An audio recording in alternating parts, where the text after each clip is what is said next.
नमस्कार, मैं उषा शर्मा। आज हम भाषा विज्ञान के अंतर्गत वाक्य की आवश्यकताएं क्या है इसका अध्ययन करेंगे, जो एमए के पाठ्यक्रम के अंतर्गत आता है। तो सर्वप्रथम हम ये विचार करें कि वाक्य की आवश्यकता क्यों पड़ी, क्या कारण था। क्या शब्दों से काम नहीं चल रहा था? क्या पद बनाए तो पद से काम नहीं चल रहा था जो उनका वाक्य बनाना पड़ा? तो भाषा के अंदर वाक्य की आवश्यकता क्यों है, इस पर आज हम विचार करते हैं। तो हमें विचार करने पर जो है तीन चीज़ें महत्वपूर्ण दिखाई देती है: आकांक्षा, योग्यता और आसक्ति, जिसके अंदर हम अन्य के अंदर भी ले सकते हैं और आसक्ति प्रमुखता है। तो इस प्रकार से हम पहला विचार करते हैं आकांक्षा।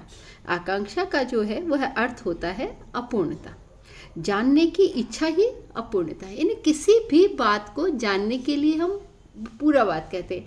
हमें जाना, तुमने क्या खाया, वाक्य बना। मैंने यह खाया, वाक्य बना। मैं वहाँ गया, वाक्य बना। क्यों? क्योंकि ये जानने की इच्छा है। ऐसा क्यों हुआ, है ना?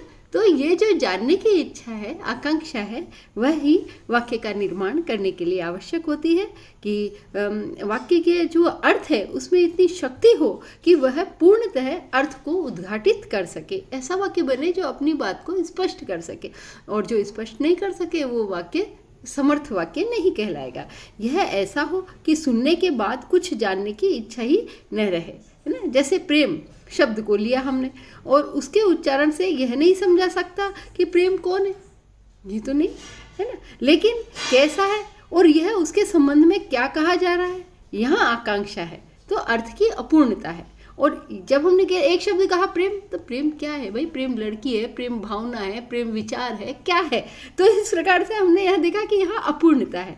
ऐसी स्थिति में आवश्यकता है वाक्य में अर्थ की समानता होनी चाहिए। वस्तुतः आकांक्षा का संबंध श्रोता की ग्रहणशीलता है कि जो सुनने वाला है वाक्य को, वो उसके अर्थ को किस प्रकार लेता है। तो पदों का अन्योन्याश्रित संबंध होता है। एक पद अर्थ नहीं दे सकता, अतः उसे दूसरे पद की आवश्यकता पड़ती है और इसीलिए वह ये शब्द बना। जैसे प्रेम जो है, हमने एक प्रेम पढ़ती है या प्रेम भोजन कर रही है, ये कहा, है ना? या जीवन में प्रेम की बहुत आवश्यकता है, यह हम भावना हो गई, लेकिन फिर भी अर्थ है। इस प्रकार से आकांक्षा पूर्ति के लिए वाक्य का निर्माण किया जाता है। दूसरा बिंदु देखते हम योग्यता।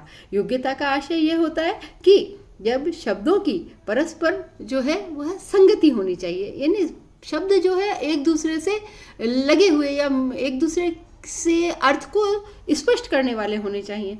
जिस प्रकार प्रसंगानुसार भाव या विचार की अभिगति करने की क्षमता हो। जैसे हमने कह दिया कि पेड़ जो है, वृक्ष जो है, वह भोजन से सिंचित होता है।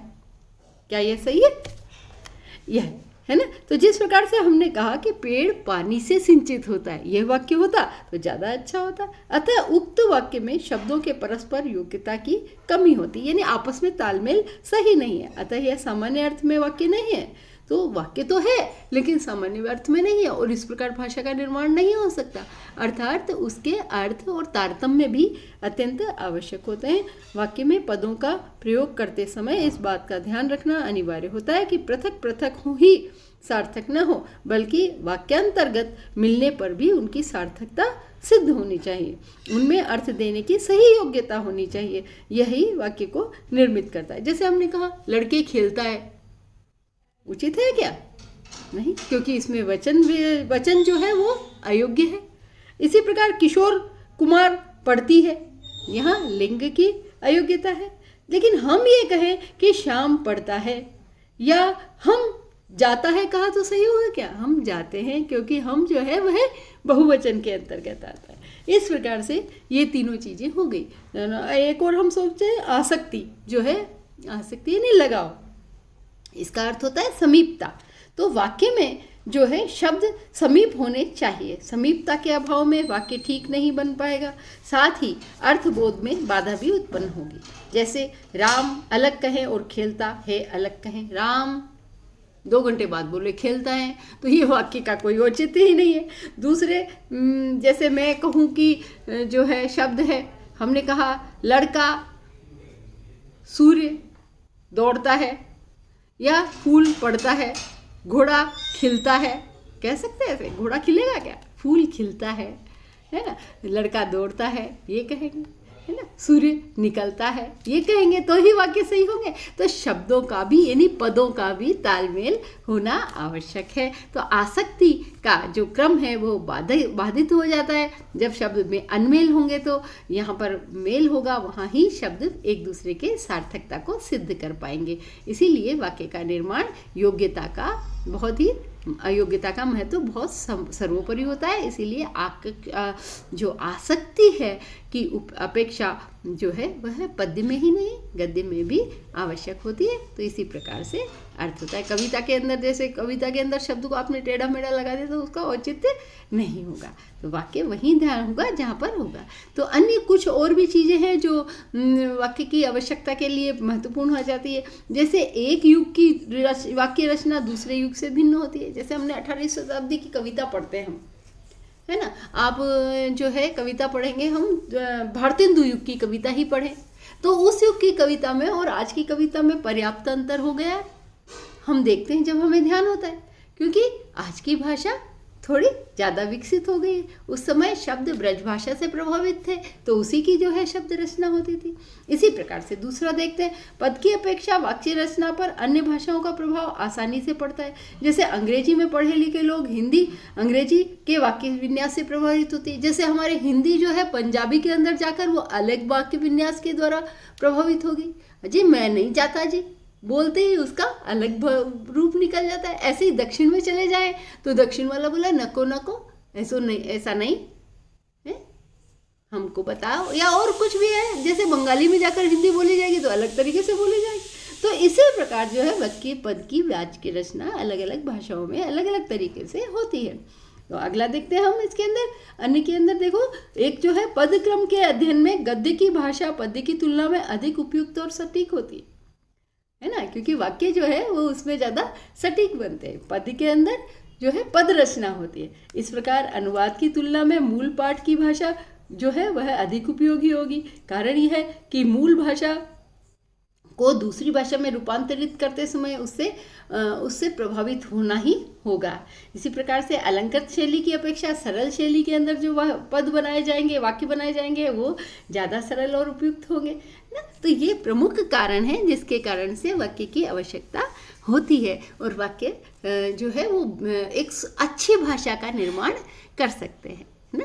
तो इसीलिए वाक्य की आवश्यकता है। ये हमने इसके अंतर्गत उपयुक्त चीज़ें देखी। अब हम आगे देखते हैं वाक्य की दिशाएं, है ना। परिवर्तन की दिशाएं जो है भाषा वाक्य में जब परिवर्तन होता है तो उसकी दिशाएं कौन कौन सी होती है।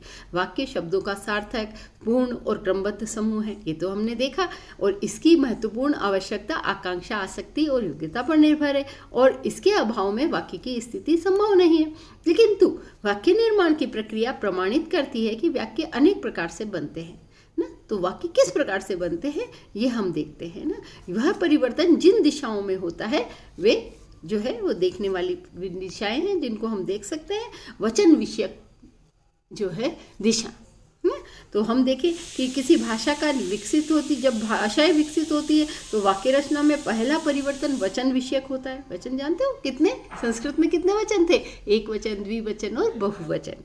किंतु हिंदी में कितने वचन रह गए, एक वचन और बहुवचन, द्विवचन समाप्त हो गया। तो भाषा जैसे जैसे गतिशील होती गई वो अपने अंदर परिवर्तन करती गई।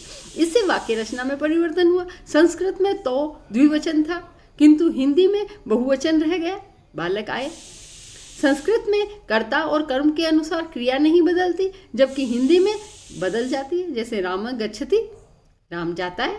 पहले शब्द में स्त्रीलिंग का प्रयोग था किंतु अब हम जा रही हैं यही कहेंगे, है ना। तो जो है स्त्रीलिंग हो या पुल्लिंग हो, लेकिन वचन का इसके अंदर अत्यंत आवश्यक प्रयोग होता है भाषा के परिवर्तन के अंदर, ठीक है। तो जैसे हमने बोला लड़कों के लिए, तो स्त्रियों के लिए अलग भाषा, मैं जाती हूँ, मैं जाता हूँ, मैं खाती हूँ, मैं खाता हूँ। तो भाषा परिवर्तन हो गया ना वाक्य का। क्यों हुआ? वचन के कारण वाक्य का परिवर्तन। दूसरा हम देखें पुरुष संबंधी, है ना। तो पहले प्रयोग में होता था जैसे मोहन ने कहा था कि मैं आऊँगा। जब पुरुष संबंधी जो परिवर्तन होता है तो मोहन ने कहा कि वह आएगा। वाक्य तो दोनों एक ही है लेकिन कहने के तरीके अलग अलग हो गए हैं। क्यों हुए? क्योंकि ये जो है दूसरी भाषाओं के, विदेशी भाषाओं के प्रभाव के कारण भी हो सकता है। हमने कहा, मोहन ने कल कहा था, हम आपके अंग्रेजी में एक्टिव पैसिव होता है ना, उसी तरीके से इसके अंदर भी होता है। अब हम तीसरा देखते हैं, लोप विषयक। कभी कभी हम बोलने में क्या करते हैं, कई शब्दों को खा जाते हैं, है ना, भूख नहीं लगती है लेकिन हम उन्हें खा जाते हैं। जिस प्रकार पहले कहा जाता था, वाक्य पूरा हो जाता, राम नहीं खाता है, लेकिन आज हम कहें ये नहीं खाता, राम नहीं खाता है तो गायब हो गया। क्यों? क्योंकि हमने अत्यधिक क्यों बोले, जब उतने से ही काम चल रहा है। इसी प्रकार पहले था, यह आंखों देखी घटना है, किंतु हम कहें ये तो आंखों देखी घटना है, आंखों से देखी घटना है, लेकिन हम आंखों देखी घटना है। इसी प्रकार से कई शब्दों को हम बीच में खा जाते हैं, लोप हो जाता है उनका। तो लोप होना ही वाक्य में परिवर्तन का कारण हो जाता है। इसी प्रकार लोप होता है, जैसे ही कई चीजें नई भी आ जाती है भाई, तो अतिरिक्त शब्दागम से शब्द परिवर्तन की राह में अपना, जैसे जो लड़का बीमार था वह मर गया, हमने कहा, लेकिन अब कहेंगे वह लड़का जो बीमार था मर गया। वाक्य को कहने का तरीका है, इस प्रकार से परिवर्तन हुआ। इसी प्रकार से अगला जो है वह हम देखें पदक्रम में जो परिवर्तन होता है। पदक्रम में परिवर्तन हो जाने में वाक्य रचना में भी परिवर्तन हो जाता है।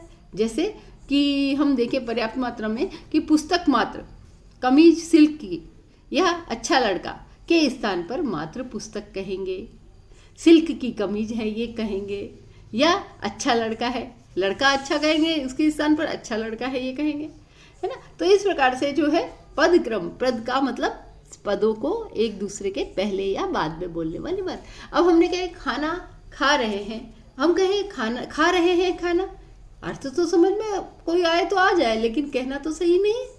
या पढ़ रहे हैं पुस्तक, लेकिन हमने कहा पुस्तक पढ़ रहे हैं, सही क्रम तो यही है ना, कर्म पहले और कर्ता बाद, क्रिया बाद में, इसलिए ये होगा।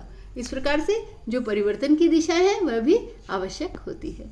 अगला हम देखते हैं वाक्य में परिवर्तन के क्या कारण हैं। जो हमने देखा ना, ये परिवर्तन हो रहे, अब इन परिवर्तनों के कारण क्या है वह भी तो हमारे लिए जानना बहुत आवश्यक है। वह है वाक्य में परिवर्तन के कुछ प्रमुख कारण हैं, जिसके अंतर्गत पहला है अन्य भाषाओं का प्रभाव। जब अन्य भाषाएं संपर्क में आती है तो उससे भाषा सबसे पहले परिवर्तित होती है। हिंदी पर फारसी, अंग्रेजी का पर्याप्त प्रभाव पड़ा।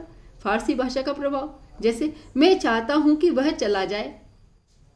कभी कभी आवश्यक कारण से जब भाषा एक दूसरे को प्रभावित करती है तो वाक्य परिवर्तित हो जाते हैं। इसी तरह हमारी जो भाषा की परंपरा, संस्कृत थी, फिर संस्कृत से पाली, पाली से प्राकृत, प्राकृत से अपभ्रंश, इनमें परिवर्तित होती हुई पुरानी हिंदी, और फिर आज हमारी हिंदी आई। तो इनके अंदर जो एक लंबी परंपरा थी उससे ही शब्दों का निर्माण हुआ। तो बहुवचन के प्रयोग की जो परंपरा है वो अधिक नहीं रही, किंतु फारसी के प्रभाववश हिंदी में यह परंपरा आ गई और वाक्य जो है परिवर्तित होने, मेरे अध्यापक आ रहे हैं। इसी प्रकार अंग्रेजी के प्रभाव से हिंदी में वाक्य रचना में परिवर्तन, वह आदमी जो कल आया था चोर था, हम कहते हैं वह आदमी चोर था जो कल आया था, ये भी हम कह सकते हैं, है ना। तो लेकिन ये हम अंग्रेजी के अंदर जो परंपरा है उसके कारण हमारी भाषा में परिवर्तन। और आज टीवी वगैरह देखने में देखा नहीं आपने कि कई लोग आपस में संवाद करते समय कितने सारे वाक्य जो है आई शुड, मैं ये कहना चाहता हूँ, बिकॉज, या ऐसे शब्द बीच के अंदर दूसरी भाषाओं के आ जाते हैं और भाषा का जो वाक्य है वह निरंतर परिवर्तित होता रहता है। इस प्रकार से हम देखें कि जो प्रमुख कारण है ध्वनि परिवर्तन के, भोलानाथ तिवारी ने इसको बताया कि विभक्तियों के घिस जाने से अर्थबोध में कठिनाई होती है।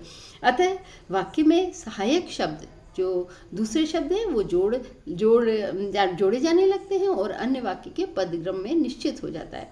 अतः संस्कृत पर पुरानी जर्मन की तुलना में हिंदी व अंग्रेजी में पदक्रम निश्चित होता है ना। संस्कृत और पुरानी जर्मनी है, उनके अंदर जो है वो थोड़ा सा बदलाव था, लेकिन है। तो अगला हम देखें, इसी के अंतर्गत दूसरा जो इन्होंने कारण बताया है, स्पष्टता व बल देने के कारण। कई बार ऐसा भी होता है कि हम किसी शब्द को अत्यंत स्पष्ट बोलने के कारण या अत्यंत बल देने के कारण, है ना, सहायक के प्रयोग में परिवाक्य में परिवर्तन प्रेरित होता है।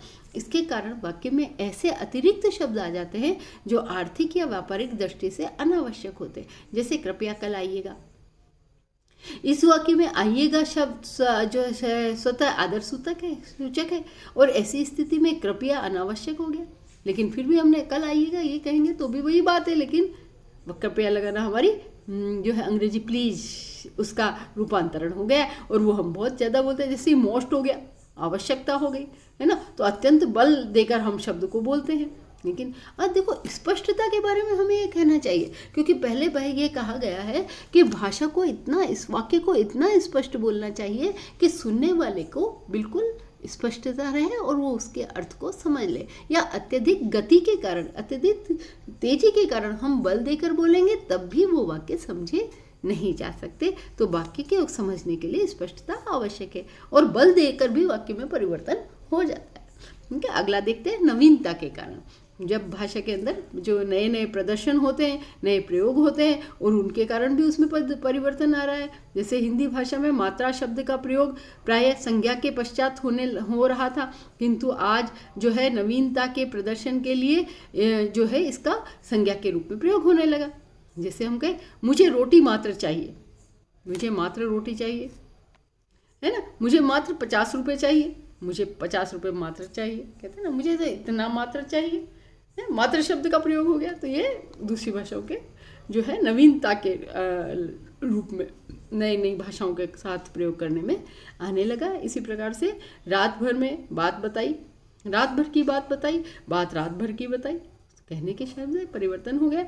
इसी प्रकार से वक्ता जो है उसकी मन स्थिति भी वाक्य के परिवर्तन के लिए आवश्यक हो जाती है। मनुष्य की मन स्थिति सदैव एक सी नहीं रहती, वह कभी सुखी और दुखी भी रहता है, निराश और आशावान भी रहता है, और कभी दर्द को और खुशियों को भी अनुभव करता है, या वाक्य के द्वारा या भाषा के द्वारा बताता है। ऐसी स्थिति में वाक्य सदैव एक जैसे नहीं कह सकते, तो इसके अंदर भी परिवर्तन होता ही रहता है। इस प्रकार से हमने देखा कि वाक्य जो है उसका निर्माण क्यों होता है, वाक्य की आवश्यकता क्यों पड़ती है और वाक्य के परिवर्तन के क्या कारण है, इसकी प्रमुख दिशाएं क्या है, इसका आज चर्चा की। धन्यवाद।